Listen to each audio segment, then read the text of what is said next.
Call the May Livingston County Board meeting to order, please. And the first thing I'd like is Pastor Chris to come up and give the invocation. Pastor Chris is with the Church of God. Well,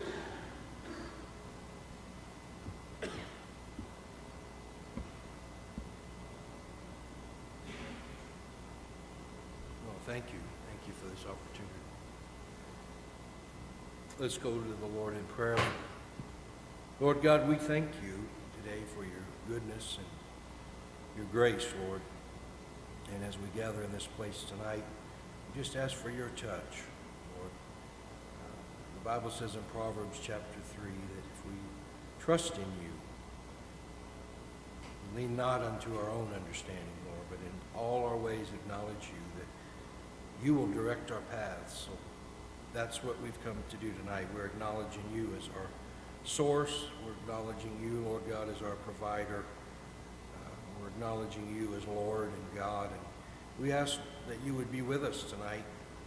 The decisions that are made, no matter how big or small they seem in our eyes, Lord God, we understand that they're going to affect the lives and welfare of a lot of people. So we look for your will, Lord God. In James it says, if any man lack wisdom, let him ask of God.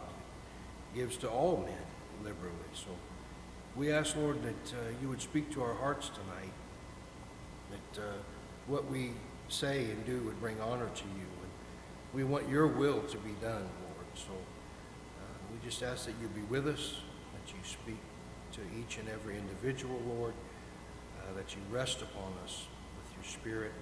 That you be with us tonight, Lord. Lead us and guide us. And we ask all of this, Lord, in the name of Jesus. Everybody said amen. Amen. Thank you, Pastor. Now we have the Pledge of Allegiance led by our own Mr. Patrick Killian.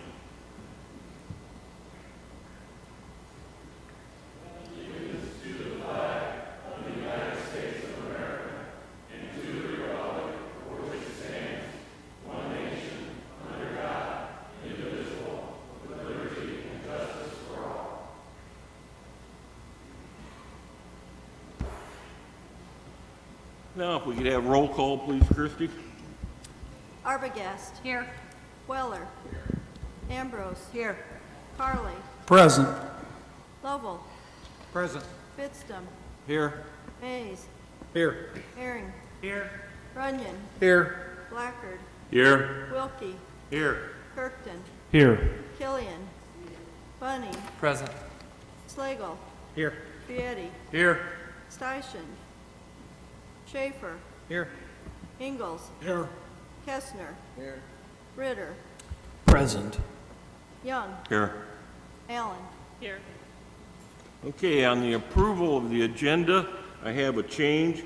Adam Dont has brought a couple of teachers that will talk to us about the STEM presentation that's going on in some of our local county schools. So, Adam, the floor is yours.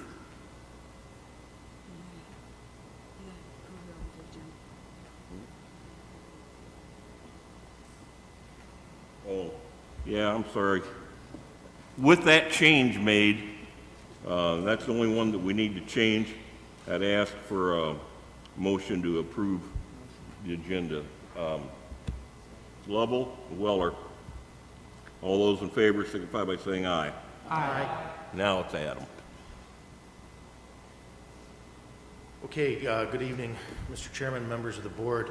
I thought it was important to come back. We'll have a series of follow-ups over the course of the year to report back to the board on our STEM, science, technology, engineering, and math investment that the county board through the GLC EDC has made to Prairie Central Schools, District 429 in Pontiac and Woodland. Mr. McGuckin's here, but he'll report later this summer. And so Tanya Deacon is the curriculum director from Prairie Central School District, and she's going to talk about the use of the funds from the county, the continuing financial commitment that Prairie Central has made to the STEM program, and the businesses in the Fairbury area that have been involved providing curriculum guidance and oversight. So we've got about 3 or 4 minutes of presentation, and Tanya, go right ahead. Thank you. Thank you so much for having us here tonight. I wanted to give you an update as to what we've done over the past year through your generosity in that grant. Our implementation timeline, we have hit all of our goals. As you look through there, we have our kindergarten, I'm going to jump all the way through 6th grade, each committed to doing 3 units, which for us means a new STEAM unit for each trimester of the school year for all of our students. 7th grade, 8th grade, each did their 4 more units. I would also say that our board agenda next month out at Prairie Central has us with our course proposal. Our 8th grade students will this fall be offered a STEAM course to be able to tie together math, science, technology, and engineering. So we're very excited about that addition. Our high school this year jumped a little bit ahead, which was really great to see. Through our freshman cohort, we have started to combine our math and science coursework. Our technology area has also been working on coding with our students, so as they progress through high school, we can continue to tie courses together and help the students to gain a little bit more knowledge, a little bit more exposure to the different careers that are available to them. On our next slide, it talks just a little bit about our professional development. The staff has had the opportunity through this grant to be able to improve their skills, to work on skill building themselves, and to also start to network with our community businesses. They've not always taken advantage of those opportunities between our local businesses, ISU, and the U of I. We've been able to make several contacts to really enrich the education that we're able to provide our students. Here are the numbers if you wanted to take a look and see. We have what we had listed up last summer when we proposed the grant. You'll see that as far as grant money expenditures have gone for professional development, we spent just a little bit over $6,000. On consumables and materials, the grant has provided $86,000. Notice also to the left, and I've got it in the boxes, the PC commitment and what we have paid in. I don't have our exact numbers, I'll be honest. I just stopped when we hit the number on the presentation and continued to go from there. All in all this year, our commitment to STEAM with your generosity and our commitment has been $201,345 plus. So we're very excited about the direction that we're going in. We've restructured our buildings in many ways to be able to accommodate time on a daily basis for students to have a combined STEAM instruction. And what's been really great is there was a little concern shared that STEAM or STEM tends to fall on the science teachers' shoulders. It has been spread out, and we worked probably twice as hard to make sure the science teachers didn't keep it all to themselves. We made sure that we spread it out. You'll see that in next year, the commitment will probably have the rest of our ordering done this summer as far as the grant monies are concerned. And you'll see in the 19-20 school year, our commitments as we get started. I'd love to say it'll probably be a little more, but that's what we're comfortable committing to at this time. Our community outreach has been fantastic. I would say district-wide, we've had at least 30 to 40 businesses come through to help us with the different events that we have put on. We've had some guest teaching opportunities, every level from kindergarten up through senior year. Career fairs are taking place with a STEAM focus. 2 of them are yet this year at the end of May at our upper elementary and junior high. The kids have been able to go to some field trips and check out some businesses in the area that use STEAM techniques and combining knowledge. Job shadowing, we have some high schoolers this year. We offered them the opportunity, if they were feeling that they were going to be a straight to career student upon graduation, let's get them out there and meet some of our employers. That way they got to see our career opportunities. Livingston County Schools Swap and Share. Woodland joined us back in February. Pontiac 429 had a training they had to do, so they couldn't quite make it that day. So what we're doing is we're sharing our lessons out electronically. So that way we're collaborating, and it isn't just Prairie Central or just Woodland or just Pontiac creating these lessons, we're working together. Partnerships with schools and businesses, with our career lab that we've established at our high school. 4 of the labs in there are STEAM-based, career-focused, and it's been great to watch the students take an interest in careers that they might not have thought about before. And again, that lab was made possible through grant money and also through partnerships with our local businesses. And we continue to grow. I would also throw out there one little thing in that we did a pilot program with the Livingston workforce. And we had surveyed our seniors to find out where their thoughts were. We had 9 seniors that were committed to employment right after high school. So those students toured 3 businesses in the county, and when they came back to school, they worked on completing applications. These businesses had openings, and they completed applications, worked on resumes, and I haven't been in the office today to find out. Yesterday, they were doing mock interviews to practice. and be prepared for when they walk into those situations. And I appreciate the opportunity tonight to thank you for all that you've done with the financial support. We are working, we have plans to move forward, and we've just been very excited to be able to move our programming ahead. Did you have any questions? Yes, Mrs. I just Amos. have a comment. It sounds wonderful. And I hope, I'll try to remember to contact you, but sometime during the winter months, I would love to come and see one of these Absolutely. workshops and. Just let me know what doing grade something level. with the We'll get kids. it figured out. Okay, thank you. Yep. Did I see? I want to personally say thank you. I have been able to enjoy your STEM opportunities with your kindergarten class. Yes. My wife, of course, has been working with that, and it's been enjoyable to see the opportunities that are being provided for these students. And it's been a lot of fun for me to play with the stuff too. But I would like to say thank you because I think it's very meaningful, and I just wanted to do that. So thank you. You're welcome. It's been a great year, and we appreciate your support. Okay, well, thank you very much for joining us. Come back. Adam? Don't you come back. You don't need to. Okay, we've had a request from John Reese, who's the Livingston County Democratic Chairman. He'd like to address the board. So at this time, if is Reese the right name? If you want, come up here to the microphone. This is your chance.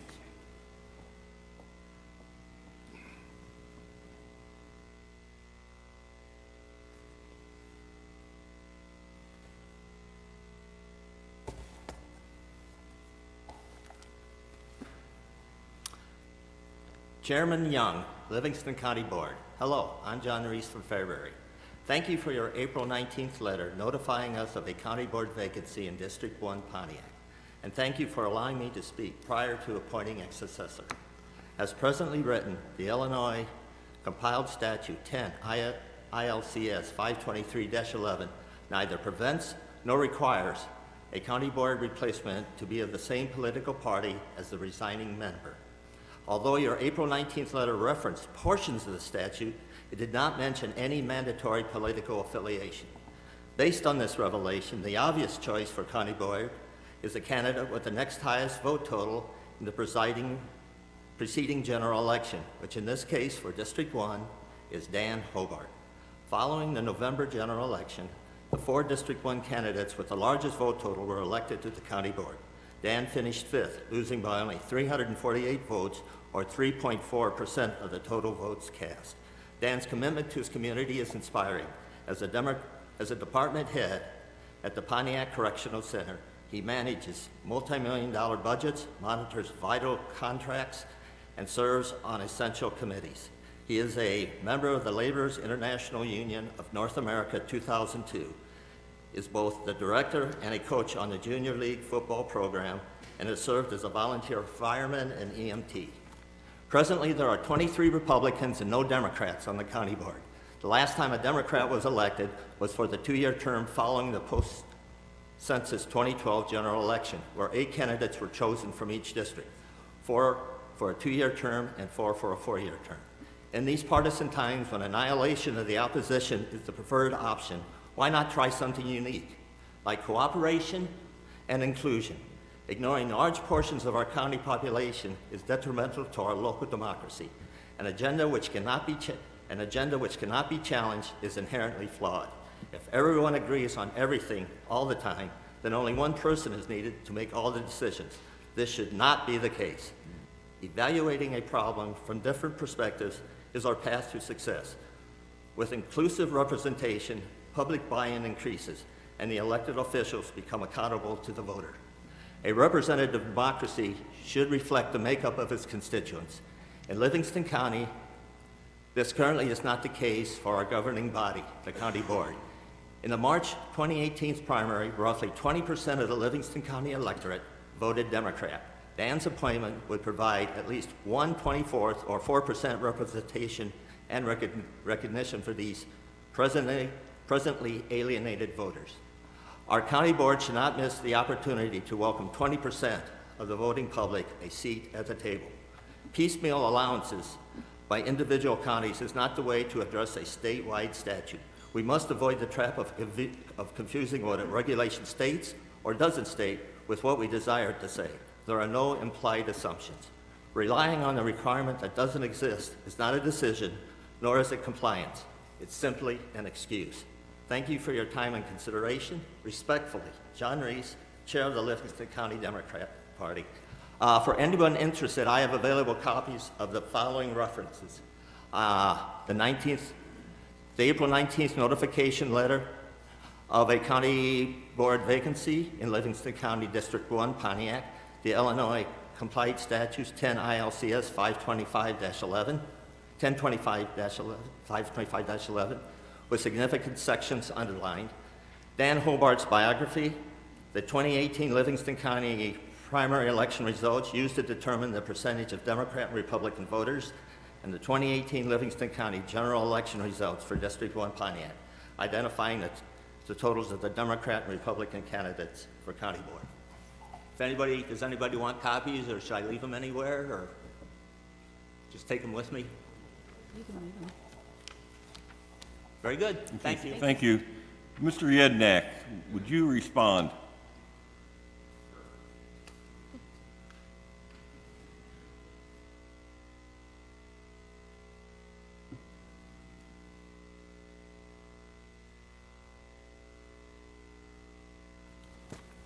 I did have an opportunity to speak with Mr. Reese on the phone over this issue.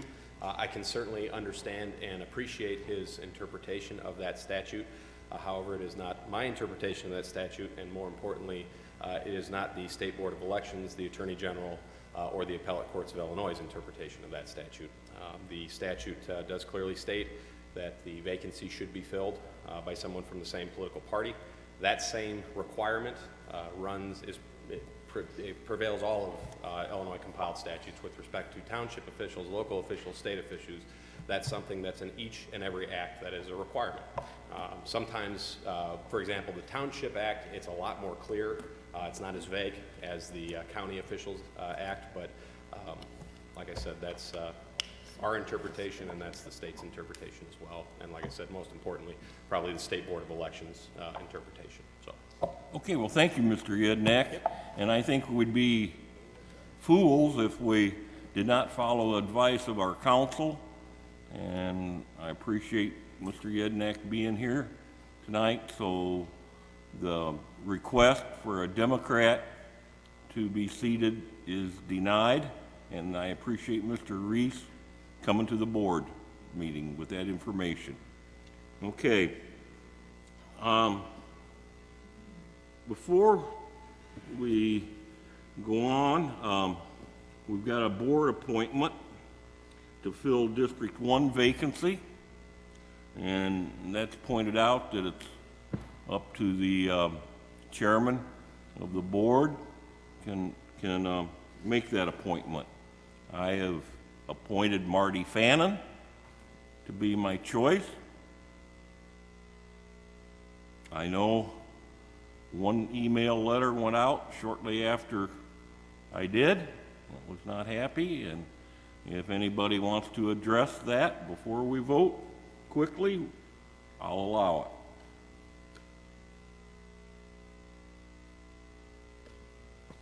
it. Mr. Chairman? Yes, sir.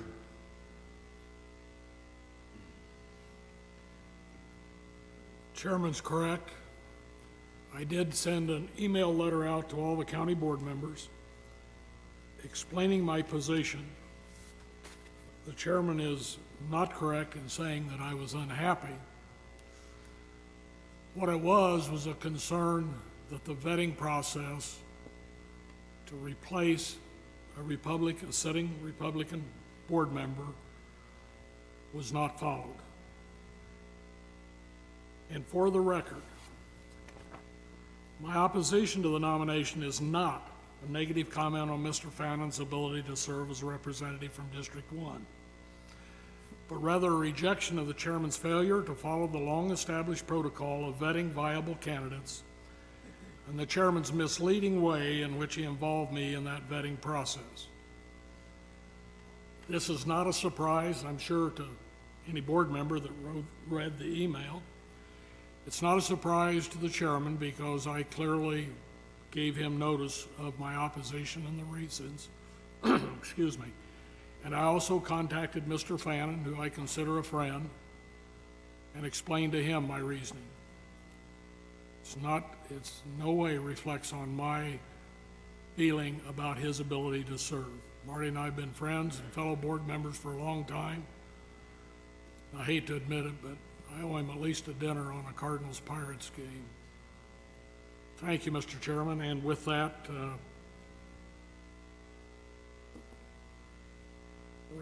the floor is yours. Okay, I'd take a motion to appoint Marty Fannin as our board member from Kathy Arbogast. Is there a second? From Bill Mays. Any discussion? Weller. Mr. Chairman, was the Livingston County Republican Central Committee consulted, and if so, what was the answer from them? They were, I assume, sent a letter like the Democrats, or?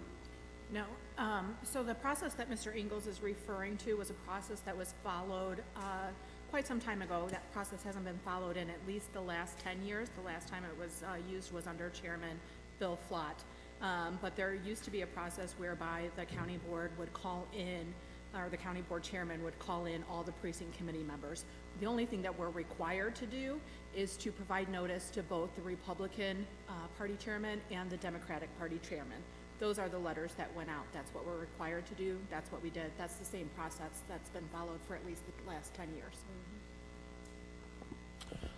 Mr. Chairman? Yes. So if we followed that process in the last 10 years, we definitely have a precedence showing that that was the process that took place. And if that's so, what else is different with what Mr. Ingalls is referring to and the way the process took place? Is there anything different there? You have to ask Mr. Ingalls. My understanding is just... The process, yeah. There is no requirement for the chairman to involve the precinct committeeman. Clearly, the appointment is his choice with the advice and consent of the board. But if he's going to consult with other than individuals, the protocol is it would be with the precinct committeeman. Now, in the past 10 years, chairman may not have done that. I don't think they have. I'm a precinct committeeman. That's their choice. The point is, he consulted, and it's a political process. He consulted with, in a public meeting, a committee of this board. That's my problem. It's not whether the process has always been used, but when it's been used, it's been followed. My other statement about him misleading me, he came to me as a board member, a precinct committeeman, a District 1 board member, I don't know, maybe any or all of those things, and told me exactly what the criteria were for who he would and would not appoint. I aided him in that. And I won't get into the details, but the bottom line is he misled me when he involved me, and quite frankly, he embarrassed me at the end of the process. That's a long, complicated answer if you haven't been involved. This is a governing body. That process is a political process, and I firmly believe we should govern and not be involved in politics, and the politicians should be involved in their business and not in the governing.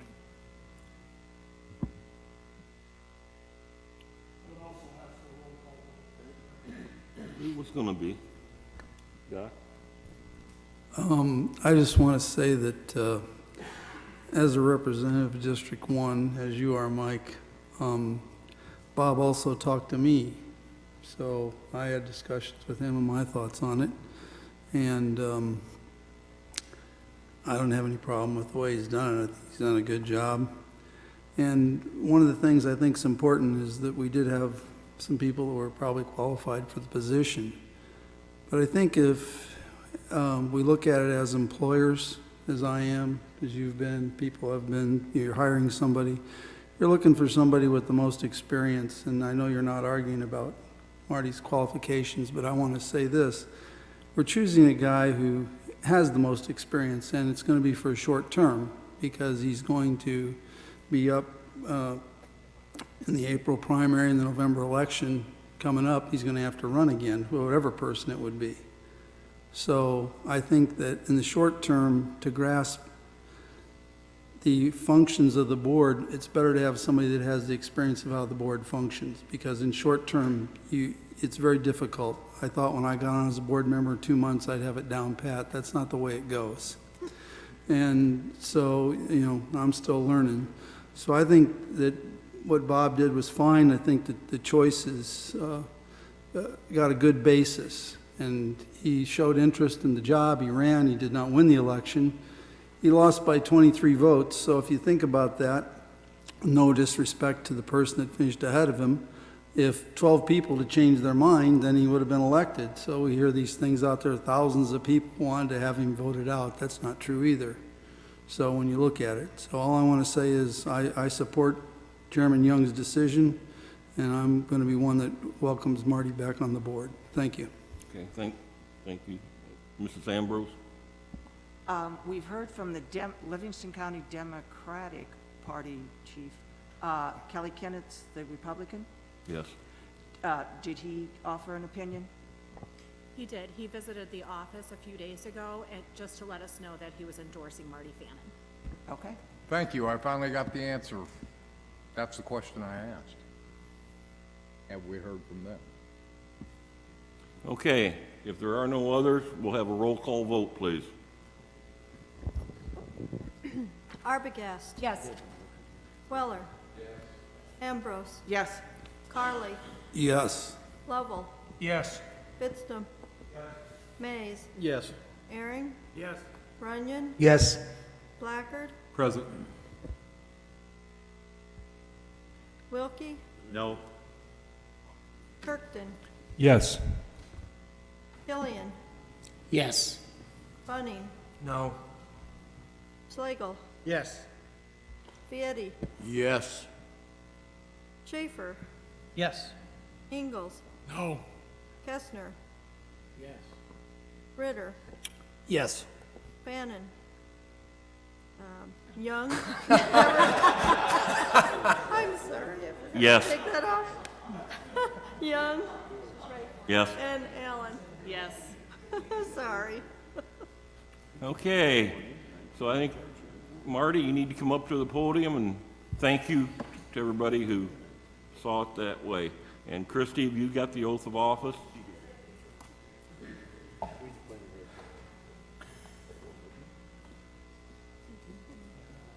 Okay, if you'll raise your right hand after me. I state your name. I, Marty Fannin, Having been appointed having been appointed to fill an unexpired vacancy to fill an unexpired vacancy in the office in the office of District 1 County Board Member, of District 4, District 1 County Board Member, on May 16, 2019, on May 16, 2019, in and for the County of Livingston in and for the County of Livingston and State of Illinois, and State of Illinois, do solemnly swear do solemnly swear that I will support the Constitution that I will support the Constitution of the United States of the United States and the Constitution and the Constitution of the State of Illinois, of the State of Illinois, and that I will faithfully discharge and that I will faithfully discharge the duties of the office the duties of the office of County Board Member of County Board Member to the best of my ability. to the best of my ability. Now you can vote. Thanks, Christie. Okay, congratulations, Marty.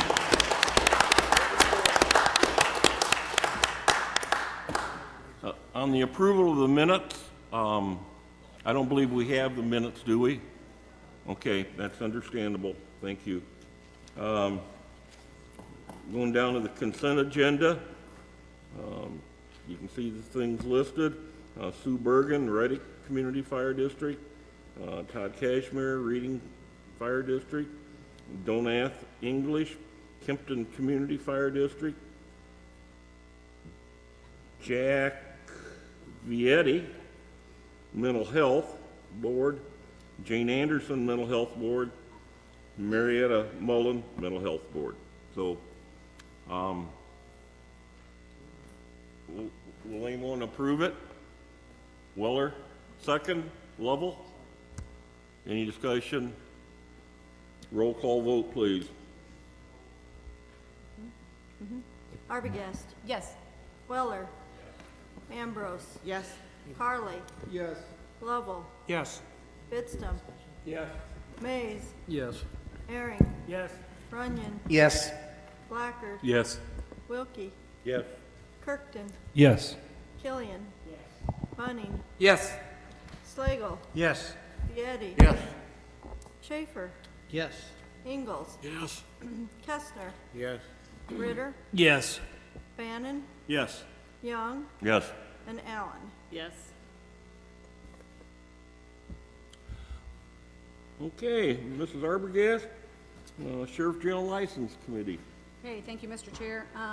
First off, we have an intergovernmental agreement, school resource officer for Woodland School District. I will ask the sheriff and Superintendent McGuckin to come up, please, and give a report.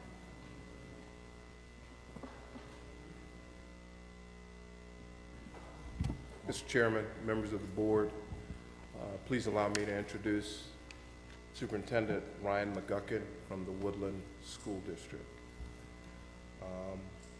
We come to you asking for your support in placing a school resource officer in Woodland School at the beginning of the school year.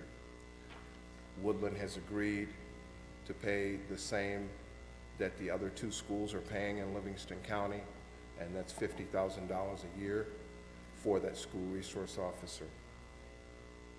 When we look at that, we realize that school only runs maybe about 8 to 9 months of the year. Last we checked, it'll cost us about $67,000 to place an officer in that school. The money left over from the $50,000, which would add up to the $67,000, we at the Sheriff's Department feel, and hopefully you will agree with us, which would be in the area of about $17,000, is not really out of line for an officer that works the school 8 to 9 months out of the year and is under the authority and the supervision of the Sheriff's Office for the remainder months of the year. With that said, once again, we're asking for your support to place a school resource officer in Woodland at the beginning of the school year. My foundational basis for that is, as your sheriff, I took an oath to do everything I could to make the citizens of Livingston County safe. Those citizens duly include the children of this county. With school shootings occurring almost daily now in the United States, I feel that it's imperative that we make for certain that we are doing everything we can to make our schools safe, especially our high schools, which seems to be where these shootings are occurring most. Thank you. Any questions for me or Mr. McGuckin? Mr. Ritter. First of all, I'd like to start off by saying how much I support what we're discussing. I have personally firsthand witnessed and been a part of, as a recipient of an issue that was one that I became very, very sick. Mr. McGuckin, let me ask you a question. Have you had a situation where personally you have experienced student violence to the point or a situation that would warrant having an SRO in your own classroom? Yes, sir. Could you describe that for me? 14 years ago, a student brought a gun to my classroom, left it in his book bag. The following period, a female student cut to me and said, "This student has a gun." I walked into the classroom to him standing up with it, and then basically he was tackled. Sure. It was, in the end of the day, it was a starter pistol, but I'll never forget the look of, in the office, him sitting in a chair, cuffed, and the gun on the table in front of him. Absolutely. Absolutely. Sheriff, I do have a question. So as we're looking at, as we go through this, as I understand it, and correct me if I'm wrong, we're actually not allocating new officers onto our staff. We have that position, is that correct, already there? We're just going to be utilizing it a little bit differently, is that correct? That's partially correct. Okay. However, we will be hiring one other officer to replace the officer that we Correct. take away from our staff to put in the school. Right. But we have that also already currently in your budget. Yes, sir. Is that correct? Correct. So clearly what we're doing here is being able to satisfy a serious need within our county to protect our children, but we're not increasing anything. Is that correct? That is very correct. Thank you. Mrs. Ambrose.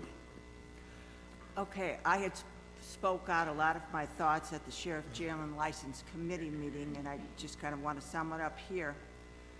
As well-known economist Milton said, nothing is so permanent as a temporary government program.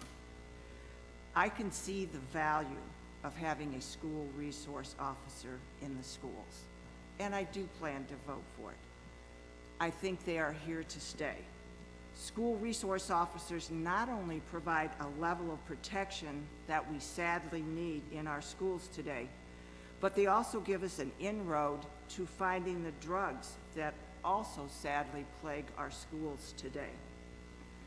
It's been stated, my main objection to this was the cost. It's been stated that the school resource officers will fill in the sheriff's department during the summer vacations and things like that. Right now, we have a lot of overtime, and I think a realistic expectation for the board is for the cost, some of these overtime costs to go down, because we're going to have 3 extra officers, and so the regular ones should not be getting so much overtime. I think the board and the employees should be watching for that reduction, and I hope we see it. Because as the board, we're the keeper of the county's purse strings, and we just can't have an open checkbook on everything. But I do support the program. Thank you, Ms. Ambrose. Mr. Kistner? Just a quick note. The committee voted 6-1 to recommend to the full board that we go ahead with this request. Thank you. Mr. Ingalls? I too agree with Mrs. Ambrose in terms of the financing, and when the sheriff was before us before, as we started placing officers in the schools, my concern was who's paying the bill. I happen to live in the city of Pontiac. I pay taxes to District 90 and 429. I also pay taxes to the city of Pontiac. The city of Pontiac provides the high school with an officer, but the high school bears a large portion, if not all of that cost. To me, that's the critical thing in establishing this program and for it going forward is for the taxpayers, in this case, in the Prairie Central District, to bear a proportional share of the cost, and the county taxpayers bear the 3 months worth or whatever it is. Or I'm sorry, Woodland. I'm still with Mrs. Ambrose. Being a former teacher, I don't remember those kind of problems. That's been 40 years ago. You know, a fist fight in the hallway was about as much violence as we incurred. Times have changed, and I want to congratulate the sheriff for working with the school districts and working out not only the program, but also having the finances go where they belong. So I too would obviously support the program. Okay, can I entertain a motion to approve this? I make, Arbogast and Blackard. Okay, I think we've talked about it enough. Let's roll it. Okay. Technical question for Alina. So this is just approving the agreement. In the motion here would be approving the intergovernmental agreement, and then the actually hiring and the disposition and all that authorization and budget, that comes into next year's budgeting process then? Well, you will have to address it in next year's budget process, but in the Sheriff Jail and License Committee, they approve the overall staffing levels, so the sheriff is managing his department within those approved staffing levels. Okay, so the new position is sort of already approved as far as the board is concerned? Yes. Okay, thank you. Okay. Now we can roll call it, please. Okay. Arbogast. yes. Weller. Ambrose. Yes. Carly. Yes. Lovell. Yes. Fidstem. Yes. Mays. Yes. Herring. Yes. Runyon. Yes. Blackard. Yes. Wilkie. Yes. Kirkman. Yes. Killian. Yes. Bunning. Yes. Slagle. Yes. Vietti. Yes. Schaefer. Quick editorial, I'll say yes, but a quick editorial as regards overtime. Our overtime problems are not with, the sheriff runs two departments. The sheriff's department, which is where this deals with, and the jail, which he's also responsible for, but that is where we have the overtime issue, not in the sheriff's department, so. Can't some of these officers fill in at the jail to help out that? They don't do that. They can't do that? You can't discuss it, we've already got it. Okay. Yeah, we're in the middle of roll call vote. Thank you, Mr. Schaefer. I wanted to address that, but I didn't want to speak out of turn. Ingalls. Kestner. Ritter. Yes. Bannon. Yes. Young. Yes. Allen. Yes. Okay, moving on, Kathy. Okay, yep, thank you. And now, item B, housing. Thank you. Oh, thank you, Sheriff. Thank you. And Mr. McGuckin. Housing program expansion, I'll call Mr. Stu Inman up here to discuss this.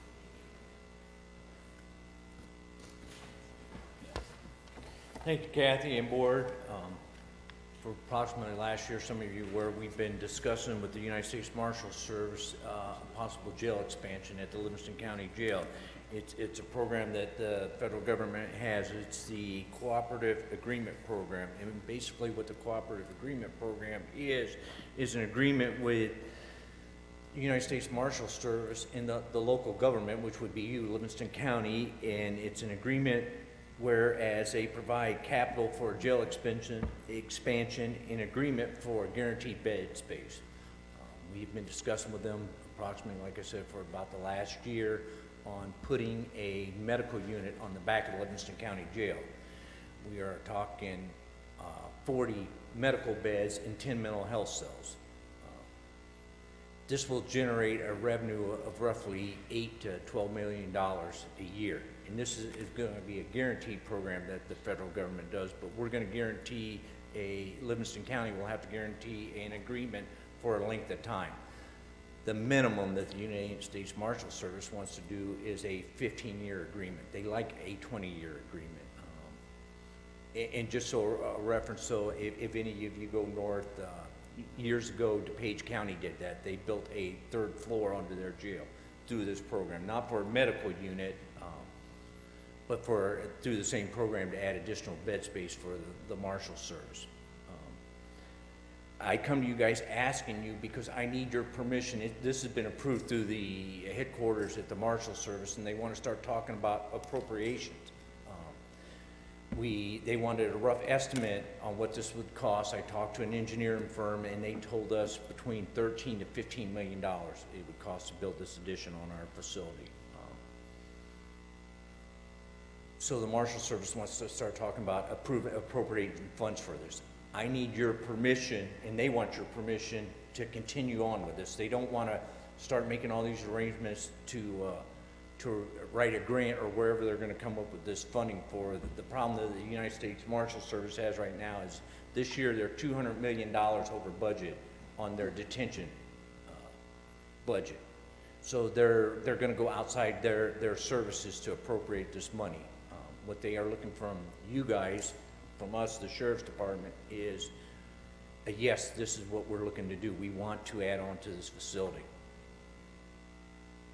Okay, thank you, Mr. Inman. I'd just like to add that the jail, when it was built to be added on for something like this. It was built to be expanded. So, I will make a motion that this be approved. Weller? Second? Any more discussion? Mr. Chairman? Stuart? Yeah, you just, go ahead. Mr. Runyon? Yeah, I just want to clarify one thing. I think I was on the Sheriff Joe and License Committee, so I was there for that, but I just want to make sure and I clarify this in my mind. The Marshals program under this scenario would pay for the addition 100%? Yes. And then as far as staffing the beds, Livingston County, the Marshal Service would give Livingston County X amount of dollars for the staffing levels, is that correct? Correct. So we're talking basically, it's not going to really cost us anything to do this, other than... Well, I wouldn't say it's not going to, I mean, we're going to have to go in and negotiate our, we have an IGA with the Marshal Service now. We get $71 a day to house, and we get $30 an hour to transport. That will not be affected. You guys we will still have that agreement. We will have 2 IGAs with the Marshal Service. The second one will be the medical unit. That's at a very, very higher rate. The only other facility in the United States that does this right now is San Bernardino County, and they do it for immigration ICE, but they do house some Marshals prisoners. Right now, their IGA just got bumped up. Their last agreement was $375 a day per inmate. It's now $455 a day per inmate. So yeah, the rate is going to be a lot higher, and the revenue coming in for that will do the medical staffing, the correctional officer staffing. That's what I was getting at. I'm not very good with words here, but I just wanted to point out that most of this is funded by the Marshal Service. Correct, sir. Not by Livingston County. Correct. Is that correct? Okay. Mr. Ritter? I'd like to say thank you to the individuals who had the forethought and the insight to set us up for the facility to be utilized in such way with additions. As I understand it, offering this agreement allows us to discover the easiest way with U.S. Marshal Service. They're going to come back to us and then give us more information. But this is just allowing them to start the granting process, saying that we're going into an agreement with them. And from that point, we'll develop all of the particulars as far as the agreement is concerned. Is that correct? Correct. Yep. Linda? Mr. And Chairman? we don't have to acquire any more land for this, right? No. No. And we are not going to be taking any immigration detainees here? No. No. Okay, and was it 30 or 40 normal beds and then 10 mental health? 40 normal beds. 40 When I normal. first presented this idea that I had to the Marshal Service, because we were taking more medical prisoners on, I went to them, I said I wanted to put 30 beds in and 5 mental health cells. And I met with them in Chicago, and they just shook their head no, and I thought, and they said, we need more beds. And that's where we came up with the number of the 40 and the 10 mental health cells. They'd really like to see more mental health cells, because that is one of our biggest issues in our jail. And the advantage for Livingston County is if we don't have a federal prisoner in that mental health cell, we put a Livingston County inmate in that cell. We utilize that cell space. We do that now. Mr. Chairman? Mike? I just wanted to clarify something on the medical portion of it. So the medical personnel and the additional corrections officer all work for the sheriff's department, or they work for U.S. Marshal Service? I mean, who's going to do all the hiring and manage this bigger staff? Because it's fairly substantial with 40 beds. All the correctional officers will be Livingston County employees. We have Advanced Corrections Healthcare is our medical provider in our jail. They do all the medical training, all the medical assessment. But I'm just talking the hiring of the additional medical personnel, the hiring of the additional corrections officers, and then managing this whole program. 40 beds is a lot, in my opinion, Sheriff. I mean, unless I'm wrong, especially if you have prisoners with medical issues, that is not an easy proposition. And so, I mean, who's running this, you or the U.S. Marshal Service? Me. I run it for the sheriff. And Mike, I do that now. Great. I'm glad, but still, the sheriff has jurisdiction over this program. Yes. Yes or no? Yes. That's what I want to know. I'm sorry, yes I or no? misunderstood you. I'm sorry, yes. Not the U.S. Marshal Service. No. And they're going to foot the bill for it completely. We're gonna run it. And your department wants to take that on. I mean, I just asked an honest question. We do it. I mean, why wouldn't we take that on for the benefit of our county and citizens of our county to bring in that kind of income? Oh, yeah. It's simply gonna be more Yeah, responsibility for us. yes, that's what I'm talking about. I get the money, and that's great. I'm just asking about the additional responsibility and We will handle the additional responsibility. and I'm sure you can, Sheriff. I just want to know who is ultimately responsible, because it's not the U.S. Marshal Service that's going to be ultimately responsible. It's going to be your department, correct? Correct. We will be responsible for the hiring, for the authority, the supervising of the employees at our facility. Okay. The Marshal Service is simply going to fund the, thank you. The Marshal Service is simply going to fund the new medical facility, along with the mental health beds that go along with it. They're going to fund the medical staff that goes with that, as well as any security that we will need and use there as well. Okay. Thank you. Yes, sir. Mr. Ritter? So we have an idea of the number of beds that we're putting in and the types of beds that we're putting in and the staff that we're looking at that will need to deal with that. Associated costs, how are we coming up with those figures as far as what we need to even ask for to build and what we'll need to have in cost, so the Marshal Service has that adequate number to ask for? How do we come up with that? What we will do is they'll send they have a team of people that will come in and they will sit down and work with us. They will figure out exactly the medical costs, the average cost, what it's going to cost. So when it's all said and done, everybody's going to come to the table and everybody's going to go, this is the dollar amount that it's going to take for this entire operation, and this is what we're going to ask for. Is there any, I'm not asking if there's room for negotiation because I'm not trying to get rid of them or chase them away or not. How do we know that that's an adequate amount? If I could interject, this is not their first rodeo. They built one in San Bernardino County, California already. So if I could go out on a limb and suggest here that we're not making a new wheel. They've already done this. So they'll bring to the table probably a number of formulas that have already worked for them in building a medical facility to help us build the medical facility here. I'm not suggesting that anybody is that way at all. I'm more thinking of our facility and preparing it the same way that we had the individuals who had the forethought of having the wiring and the piping and all of that. How do we ensure that we get to that point again to prepare ourselves? Should we in the future want to make that another leap? That's a very good question, and I really appreciate you and thank you. Yes, sir.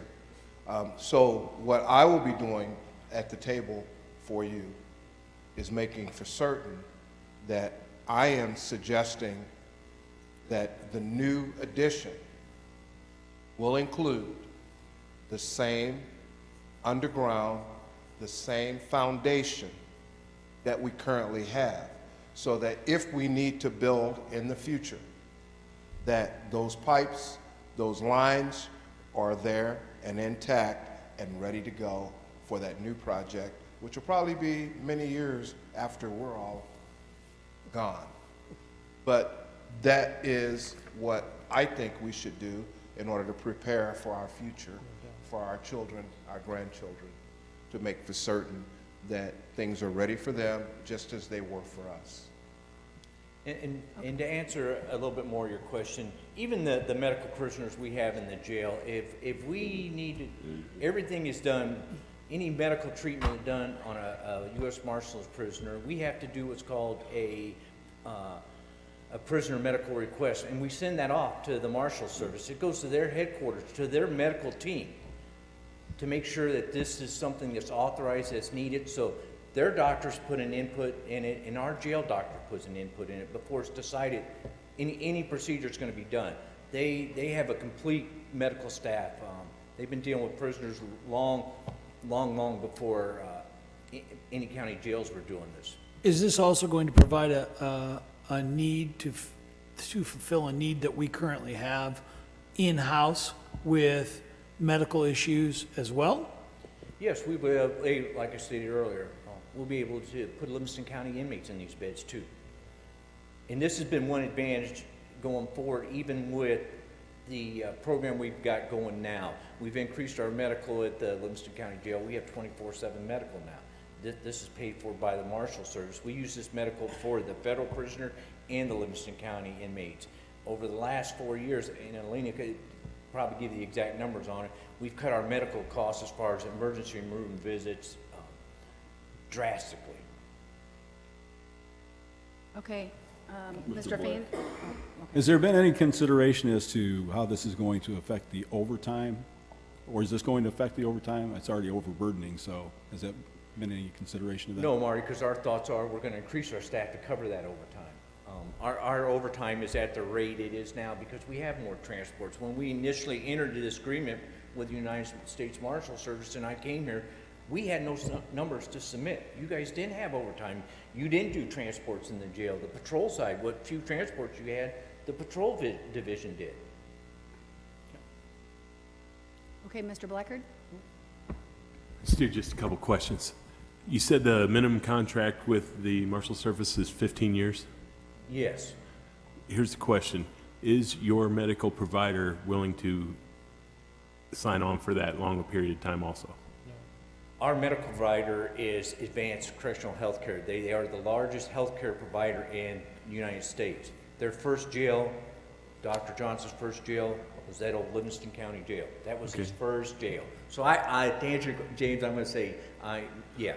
I just want to make sure that we take this step right going forward, that we have the commitment with the medical provider at the same time. And we've had that discussion with them, James, and some of the things that we told the Marshal Service we would provide in our medical unit and wouldn't provide was done by Advanced Healthcare. Outstanding. And next thing, is 30 and 10 enough? I'm sorry? Is 30 and 10 beds enough? 40. 40 and 10. 40, you're right, they're not. We got 40. If you ask the Marshal Service, I'd say probably no. There's such a big demand for medical bed space anymore. Well, and mental health also. And mental health, and right now, in our discussions, we're comfortable with these numbers. Okay. But that will be something certainly that we would be discussing at the table with them. And we wouldn't leave the table without a commitment from Advanced Correctional Care. Okay, so, and we would also be finding out before the conversation is done, is 40 and 10 enough? Any last quick questions? Yeah, Mr. Schaefer? Just, Stuart, do you have a decent handle on the square footage of the addition? I'm sorry, I didn't Do hear you have a decent handle on the square footage of the addition? I still can't hear you. How many square How feet? big? How many square feet, the addition? Square footage. Boy, I don't have, Tim, I don't have them numbers. Okay. I didn't bring them We with don't me. have that just yet. Okay, Mark? Yeah, I want to kind of follow up on Mr. Kirkton's question. I thought that was a very good question, where it said the sheriff was going to be ultimately the one in charge of this. What brings a question to my mind about liability, since we're talking about sick inmates here, does this increase the liability to the county of possibly getting sued and liability? And I don't know who to address that to, Randy or the sheriff or Alina or who, as far as our insurance carriers and the liability the county would And encompass Mark, on that's this. a good question, and that's stuff that we will factor into that figures into our rate, as it does now, with the federal inmates we house now. When we submit these numbers in our IGA, we figure every bit of that. It figures our insurance cost. Once again, it's a responsibility that we're willing to shoulder at the sheriff's office. As any of you and all of you may be aware, the more people you got, the more problems you got. But that comes with the territory at the sheriff's office as far as I feel as being your sheriff. So, Mr. it Herring. is what it is. Hey, will they be also considering upgrading? I know we're gonna have new air handlers and stuff like that for the size. Scoot it closer. We'll have air handlers and stuff like that. Will they consider upgrading all that stuff to bigger, and also the kitchen, big enough to handle what we It's need? going to be a brand-new construction, okay? So I would like to think that we would factor all of that in at the table during the planning stages. Okay, thank you. And Gerald, some of the other things we've already talked with IT about is even though we have a newer facility, the camera system, the door system is outdated. And if we're gonna add on, this is something that's gonna have to be upgraded in the cost. If we don't put this addition on the jail, in 3 or 4 years, we're gonna have to look at fixing this system, because John's piecing it right now to keep the system running. It's Right, just- that's what I was hoping we'd hear that. Yeah. Thank you. Okay, let's have a motion. We'll see how this is Well, gonna the fly. Motion and second's already been made. Okay, both have been made. Okay, roll call vote, please. Arbogast. Yes. Weller. Yes. Ambrose. Yes. Carly. Yes. Lovell. Yes. Fitstum. Yes. Mays. Yes. Herring. Yes. Runyon. Yes. Blackard. Yes. Wilkie. Yes. Kirkton. Yes. Killian. Yes. Bunning. Yes. Slagle. Yes. Vieti. Schaefer. Yes. Ingalls. Yes. Kestner. Yes. Ritter. Yes. Bannon. Yes. Young. Yes. Allen. Yes. Okay. Thank you, Mr. Inman. Thank you, Sheriff. Just to touch on the base staffing levels, there was an ad hoc committee formed of Ambrose and Weller, along with Alina, Sheriff, and Mr. Inman. Is that correct, Alina? Okay.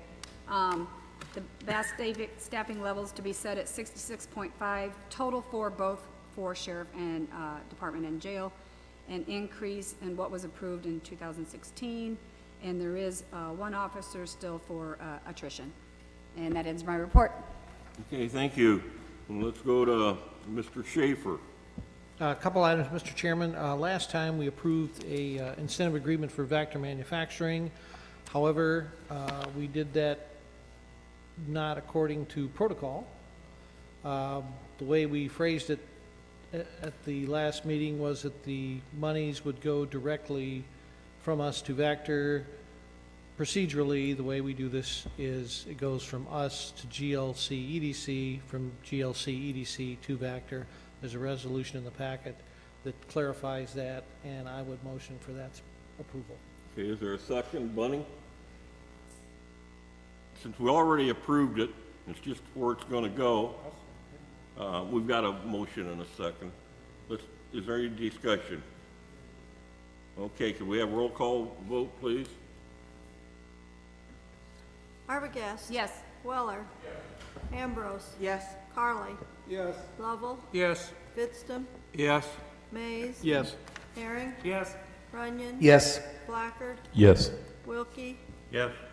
Kirkton. Yes. Killian. Yes. Bunning. Yes. Slagle. Yes. Vieti. Schaefer. Yes. Ingalls. Yes. Kestner. Ritter. Yes. Bannon. Yes. Young. Yes. Allen. Yes. Thank you. Second and last item, our treasurer, Nikki, has been looking for ways to safely increase our return on our monies we have available from different things. Specifically, the single biggest thing we have is the Pontiac Coast Funds. And she has asked that we become a member of the Illinois Metropolitan Investment Fund, which would get us, these folks are good through governmental entities in the state of Illinois of all stripes. They could do it at two levels, I read on the internet, Nikki. One is, looking for investments, and that's not what we're doing. The other way is they find through brokering of certificates of deposit, which are FDIC insured, and this is what we are looking to do. And the important thing about that, and she should really be lauded for this, we're getting about 0.05% for our money in a liquid FDIC insured account. There are other fish in the sea. This would drive that up to 2.34%. And on $8 million, that's quite a little bit of money. So I would motion that we get involved with that, sir. Hearing? Second. Any discussion? Okay, roll call vote, please. Arbogast. Yes. Weller. Ambrose. Yes. Carly. Yes. Lovell. Yes. Fidston. Yes. Mays. Yes. Herring. Yes. Runyon. Yes. Blackard. Yes. Wilkie. Yes. Kirkton. Yes. Killian. Yes. Bunning. Yes. Slagle. Yes. Vieti. Yes. Schaefer. Yes. Ingalls. Yes. Kestner. Yes. Ritter. Yes. Bannon. Yes. Young. Yes. Allen. Yes. Thank you. That's a bigger deal than you know. So, very good, Nikki. Thank you. And the only other thing is Diane from the finance office had a budget calendar for us, and we will be kicking off budgeting for next year, starting this next month. And that's it. Okay, thank you, Mr. Schaefer. Highway Committee, Mr. Lovell, Chairman. Mr. Chairman, we've got 6 petitions, bridge petitions tonight. Clay's going to come forward and walk through them real quick, and that's about all we've got. Good evening. So as Steve mentioned, we have the 6 petitions and 1 engineering agreement. So the first agreement is with, and the engineering agreement is with Chatsworth Road District for the replacement of the structure. This is a 3-pipe setup that we went over through in committee, existing. We're going to go replace that with a bridge. We have this agreement with Hutchison Engineering in the amount of $30,000 as part of our township bridge program for FY22. The estimated cost on the bridge is approximately $400,000. And then we have several other petitions here, 2 more with Chatsworth. These are pipe replacements, $10,000 and $8,000. And then we have a bridge replacement petition for Sullivan Sonneman on the township line, timber pile bridge, estimated cost at $325,000. Petition only at this time. And then Sunbury Road District also has a bridge petition for pre-coated pipes to be installed in an amount of $6,000. And we have a bridge petition for Long Point Road District, repairs to structure 4643, which we are working on currently. So that is estimated at $20,000. If there were any questions?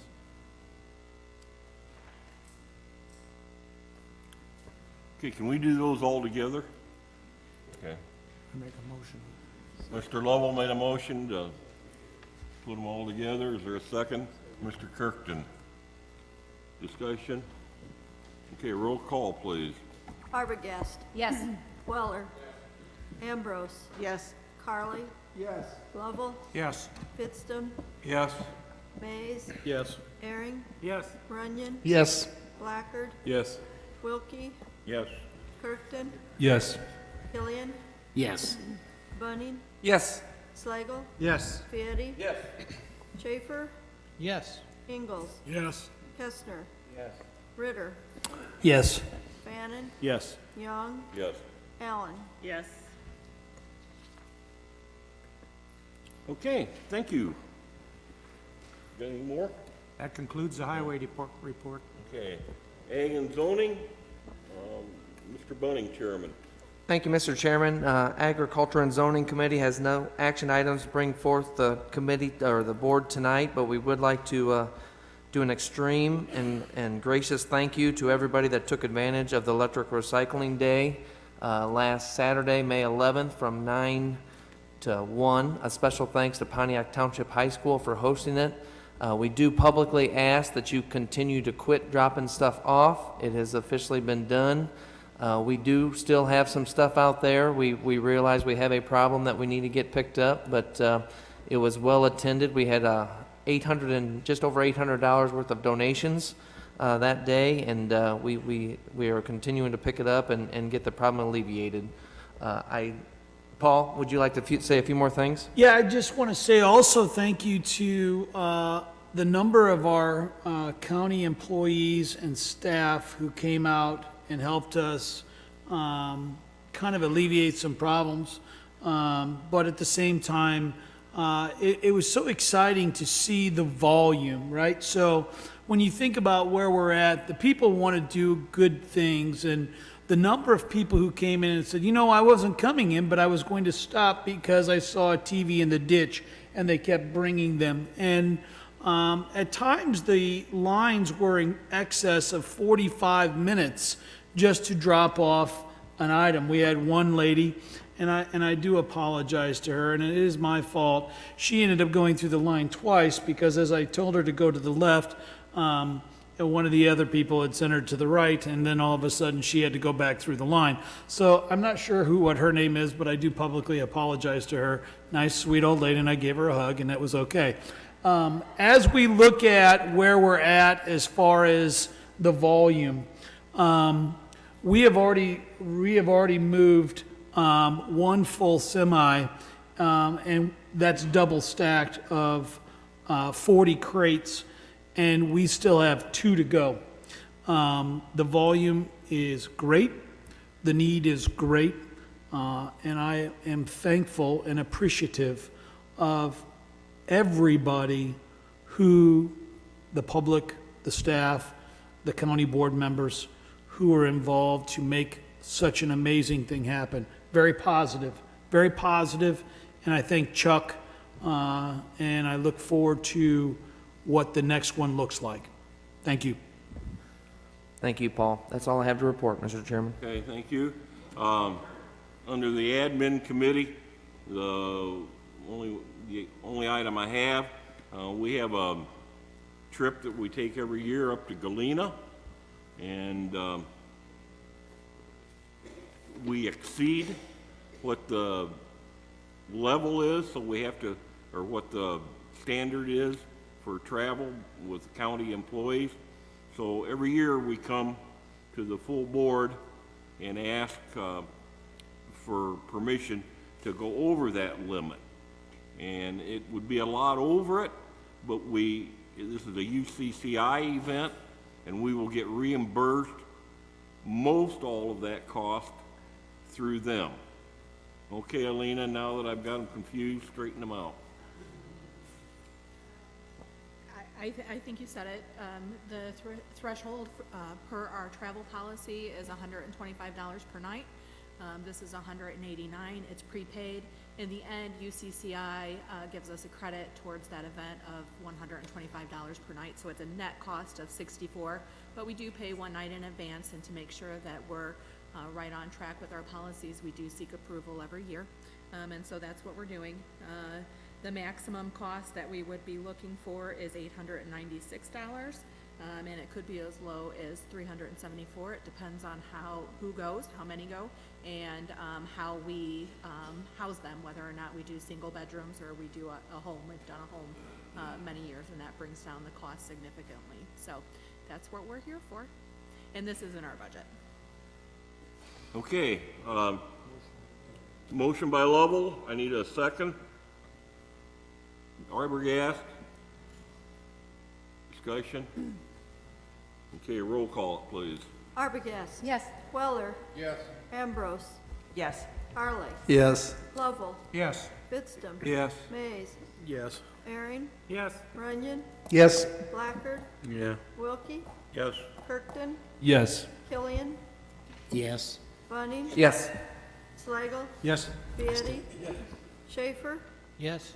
Ingalls. Yes. Kestner. Ritter. Yes. Fannin. Yes. Young. Yes. And Allen. Yes. Okay, down to Mr. Ingold, Chairman of Property. No action items. Several have asked me about the proposed health building. Most recent conversations, the architects are on track to get bids out in a timely manner, and the goal has been to put a shovel in the ground sometime in July, and it appears that we're on track to do that. We did have a final, what they refer to as a toggling session, but SmartWatt is a firm that we entered into an agreement some months ago to review all of the county buildings, except the old H&E building, for energy efficiency, and they came back with a report of several items that will provide significant savings in utilities, everything from upgrading lighting to some system monitoring, to some equipment replacement. The payback periods vary, and Alina and our financial staff are working through the best way to fund any or all of those projects, and we'll be coming back, we hopefully very soon, with a request for that and work it into our budgeting process. That's all I have. Thank you. Okay, going right down to Mr. Vietti, Personnel Committee. No report. Thank you. Elections, Rules, and Legislation Committee, Dr. Carley. Mr. Chairman, we had about 6 reappointments to make, and that was done on the consent agenda tonight, so that ends my report. Okay. Veterans Assistance, Mr. Kestner. I failed to attend that meeting and other obligations. Linda Ambrose can report. Thank you. Tom Watson is under on his budget again. Nikki is also going to put some of the extra money into a 30-day CD, I believe. 90-day was discussed over 30, but I think it's going 30. The Veterans Commission, for various reasons, would like to have a county-wide color guard.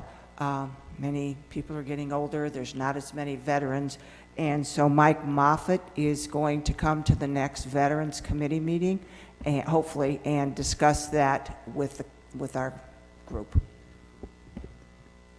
Okay. IT, Mrs. Allen. Thank you, Mr. Chairman. We met with John, who discussed his monthly report with us. He also introduced us to Dakota Russell, who will be serving as the summer intern.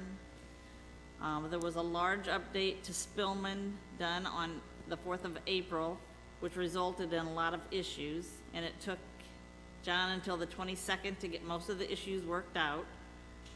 The remaining issues are bugs within the jail and 911 systems, and will have to be worked out as part of a patch. The last week of April, he worked with 911 as they replaced their consoles and computer equipment, as all the cabling and everything needed to be moved, and that has now been taken care of. And that ends my report. Okay, Mr. Station is not here, so I assume we have no report. Mental Health Board, Mr. Vietti. Thank you, Chairman. We met earlier this afternoon. Steve Tock from Dwight, who'd been on the board since 2003, retired today. He was replaced by Jane Anderson from Dwight, who was approved earlier tonight, and their next meeting is on June 20th. Thank you. I understand I made a terrible. You jumped right over somebody. I jumped right over John Slagle. He's upset. Mr. Slagle, forgive me, please. Housing Authority. Thank you, Bob. We met today. Everything is going on pretty usual there. The only thing I wanted to point out I thought was very heartwarming, I guess. They are starting their summer lunch program for the kids that live in the Meadowview housing in Pontiac over by Lemex. They're having a summer lunch program from June 1st to August 1st for the kids in the 4 to 13-year-old range. So they went to DQ, Subway, Lemex, and Joe's Pizza are all donating and hosting lunches for the program, which is quite nice. They said they went and talked to the Lemex people about it, and she said, oh, there's a couple of those kids come by here every so often asking for some food anyway, so she's thrilled to do it. So this is a real need that they're filling, and it's very nice of them. So, next meeting will be July 18th. That's my report. Thank you. Thank you. Mr. Chairman, I'd just like to say thank you to those businesses. That's amazing. It really is. Okay, are we having an executive session tonight? Okay. So we're down to public comment. Public?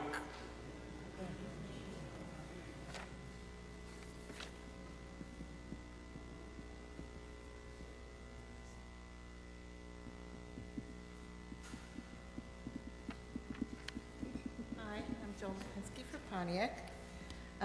The Livingston County Public Health Board sent a letter to the county board, and I would like to read it at this time since it hasn't been included anywhere in the agenda for this meeting.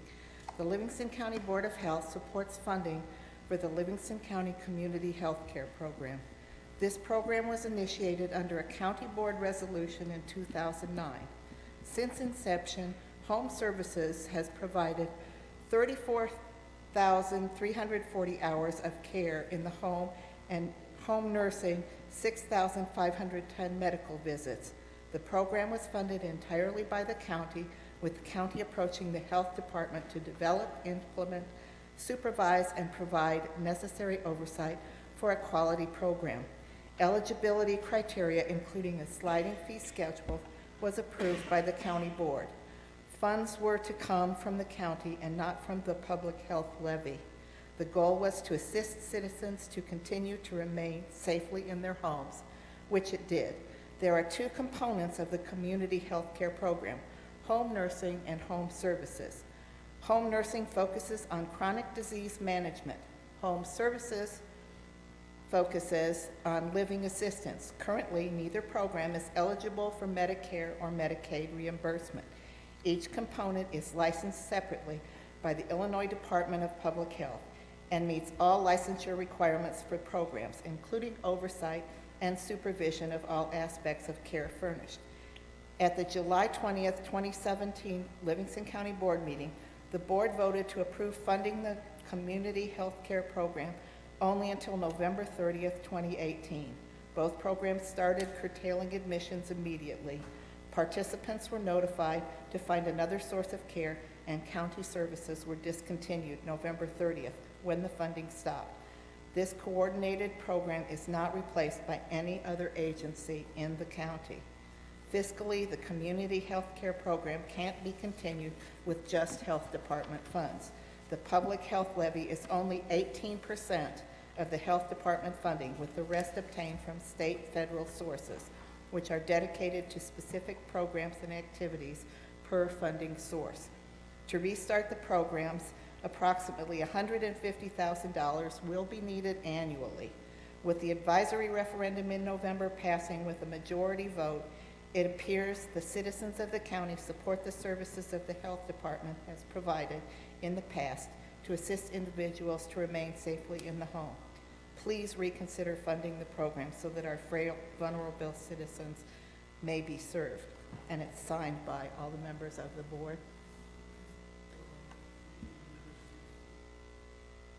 It's Dr. James Day, Catherine Osman is an MD, Jean Elliott is an RN, Dr. John Rinker is an MD, Armin Groom is the board vice president, Janine Boggs is a attorney, JD. Pat Platts, actually this copy is not signed by Joe Station, who's the board member, and he was not at the meeting where this was accepted by the board. They also held a special meeting in order to be able to write this and present this to you prior to this board meeting, because they wouldn't normally meet until June. And I also would just personally like to thank the 16 members of the county board that took the time as elected representatives to respond to my emails and phone calls. To be an informed citizen and voter without the help of local media now takes special effort. To those who had the courtesy and the dedication to their elected position, I thank you.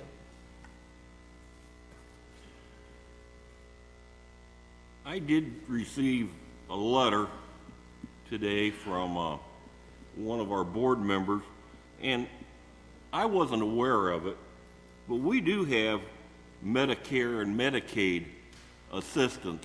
It says June 1st of 2018, and the people are eligible if they're confined to their home or under the care of a physician.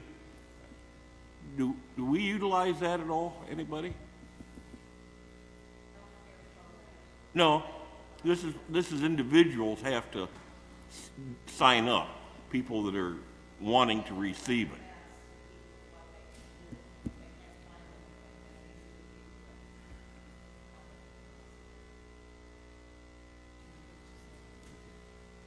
Okay.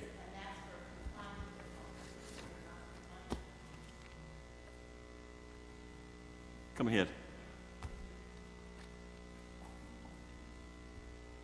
Hi, I'm Alice Gordon, rural Livingston County. Nurse practitioner, retired.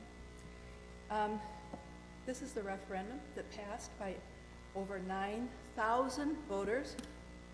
Shall the Livingston County Board maintain an adequate public health budget to provide county residents with the support they need to experience and maintain independent living? It's exactly what Joni just read is supported by the Board of Health. And citizens, almost 10,000 citizens voted for this. I think that serious consideration still needs to be given to reinstating, and I know for a fact there are several on the board that do support this. I think you all ought to get together and have some public comments and discussion.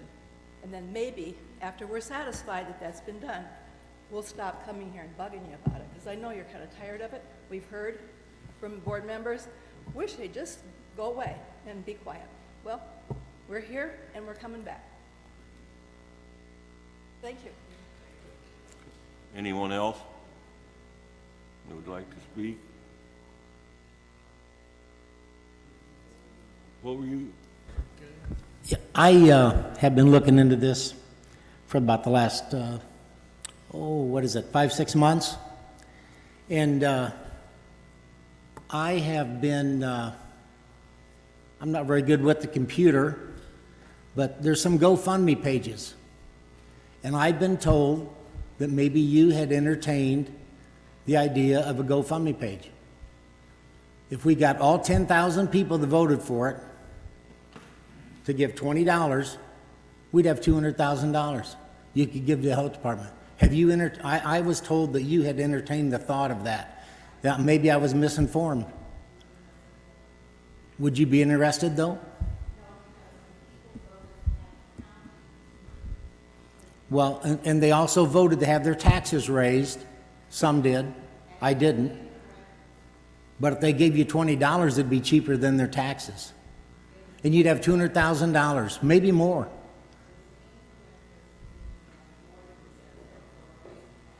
Okay, thank you. I had $20. I was going to help start it, but that's fine. Thank you.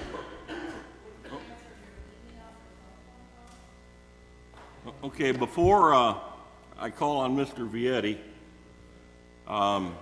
we heard a lot of discussion earlier when we seated a board member. It clearly states how it's been, and it's the chairman's call. And I did ask board members for the input. I did do it at a meeting. I think that's part of transparency, is getting their ideas and feedback on things that are directly affecting the county and the county board.